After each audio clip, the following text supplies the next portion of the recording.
Bakit ba naghihirap ang bansa natin? Dahil walang pera? Hindi mali yan. Dahil sa korupsyon. Ang mga Marcos, billion-billion, trillion-trillion ang korupsyon. Tapos ibubuto natin. Talagang ang talino natin. Di ba? Ang talino talaga natin. Kasi kahit anong problema ang pag-usapan, ang kailangan ko lang matabangan, matulungan ko yung lahat ng aking mga kababayan kung saan ako nanggaling. Yung mga kasama ko kung saan ako nanggaling na sa hirap. Yun ang gusto kong matulungan.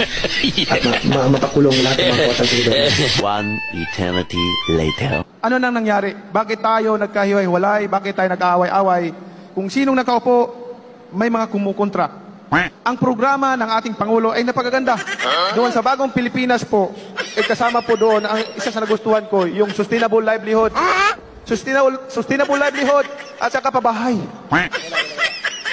Alam niyo po, bago ko ituloy yan, topic na yan, gusto ko lang po sabihin sa inyo na ako'y natutuwa at masaya dahil sa naiambag kong karangalan sa ating bansa at ang bansang Pilipinas.